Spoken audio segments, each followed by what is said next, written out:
Ah, vous pensiez peut-être vous tirer du dossier des PCAA et du risque que les banques canadiennes ont fait courir aux investisseurs au cours des derniers mois et de la crise du subprime parce que c'était l'été. Bien, détrompez-vous. On vient de frapper un grand coup en Ontario. Je pense même que c'est une première, là. Un groupe d'investisseurs, d'actionnaires d'une banque canadienne mécontents qui intentent une poursuite en recours collectif de plusieurs milliards, là, potentiellement, contre la CIBC, l'accusant d'avoir manqué de transparence quant à son exposition au marché américain des prêts hypothécaires à risque, donc ce qu'on appelait les subprimes, ce qui a déclenché la crise du crédit, en fait, et on sait que la CIBC a perdu beaucoup d'argent là-dedans. J'en discute avec Maître Sylvain Lucier du cabinet Osler, Hoskin Harcourt. Bonjour, Maître Lucier. Bonjour, M. Potier. Bon, évidemment, c'est une cause qui sera certainement complexe, mais le principe est assez simple.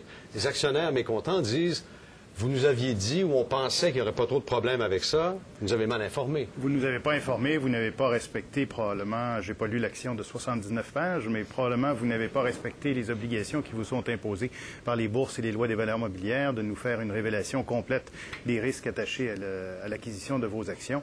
Et il y aurait, d'après les allégations que je lis dans les journaux, même des déclarations publiques qui auraient été faites par les dirigeants de la banque voulant qu'il n'y ait pas de problème. Or, on prétend qu'il y en a eu. Bon, l'avocat qui pilote le recours, la demande de recours, est-ce qu'en Ontario, c'est comme au Québec, il faut d'abord demander le recours, puis ensuite, on saura si on peut ou non procéder? Grosso modo, oui. Le recours est intenté en Ontario et on demande la permission de transformer le recours en recours collectif, alors qu'au Québec, on demande la permission d'intenter un recours collectif. Mais ce sont des technicalités. En gros, c'est la même chose. OK. Donc, les plaignants affirment que la banque a donné une impression incorrecte de son exposition aux prêts hypothécaires à risque aux États-Unis, en affirmant que ce n'était pas un problème majeur, alors qu'en fait, la banque était exposée à des milliards de dollars de pertes. Est-ce que c'est suffisant pour, en apparence, en tout cas, que ce soit une cause solide?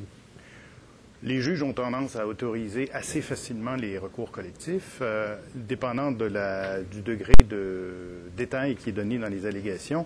Je sais qu'en Ontario, il y a plus de preuves qui peuvent être faites au niveau de l'autorisation qu'au Québec. Donc, il se peut que ce soit plus difficile à obtenir en Ontario que ce l'aurait été au Québec. Est-ce qu'on peut, au Canada, poursuivre avec des chances raisonnables de succès et assez facilement les banques, ou est-ce que c'est vraiment, là, on part en bas de la côte, là? Je dirais qu'il va falloir qu'ils travaillent très fort. Les banques vont se défendre bec et ongle. Et au niveau de l'autorisation, et même si l'autorisation est accordée, ce qu'on appelle au niveau du fonds, donc il va falloir que les demandeurs fassent la preuve à coup d'expert qu'effectivement, les informations qui étaient demandées et qui n'auraient pas été divulguées étaient sérieuses et matérielles.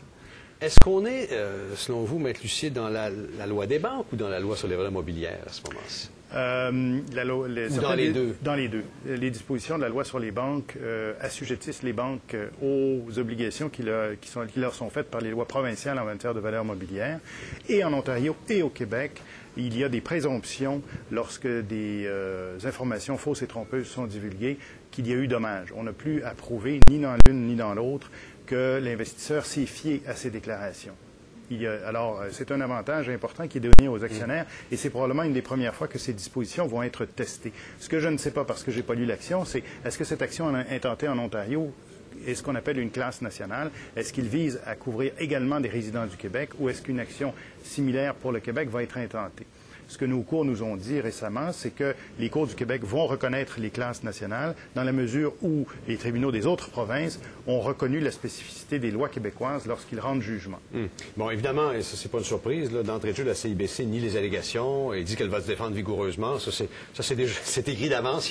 Il y a un document qui est toujours prêt à la banque pour ce genre de choses-là? Non, c'est probablement sérieux. Je pense que ces gens-là sont sérieux et ils conduisent leurs affaires de façon sérieuse. Alors, ils pensaient fort probablement que lorsqu'ils ont fait les déclarations publiques, elles étaient fondées et ils vont certainement tenter de le prouver. Mais ça va durer longtemps, là. C'est pas le genre de cause qu'on règle rapidement, ça. Non. On parle d'années? On parle de quelques années. Et de frais juridiques considérables pour les plaignants à ce moment-là. Les frais juridiques sont considérables pour les défendeurs. Les plaignants sont à pourcentage. C'est un recours collectif. Les avocats des plaignants sont à peu près toujours à pourcentage et donc ils touchent le gros lot lorsqu'il y a un règlement ou un jugement. Donc, c'est ce qu'on appelle des contingency fees qui sont très importants, qui peuvent aller de 20 à 25 des montants octroyés. Donc, les avocats en demandent, si vous voulez, jouent ou parient sur la valeur des recours qu'ils intentent. Ce qui fait que le cabinet qui accepte de défendre, de prendre cette cause-là, doit d'abord évaluer ses chances de victoire. Oui. Ce sont des cabinets qui sont spécialisés dans ce genre de recours-là, qui ont parfois des trésors de guerre ou des marges de crédit importantes. Oui, parce que, comme on le disait, ça va durer longtemps. Merci beaucoup, Maître Huissier. Ça me fait grand plaisir. Au revoir, très gentil à vous d'être passé. À la prochaine. À Argent cet après-midi. À la prochaine. On regarde les marchés.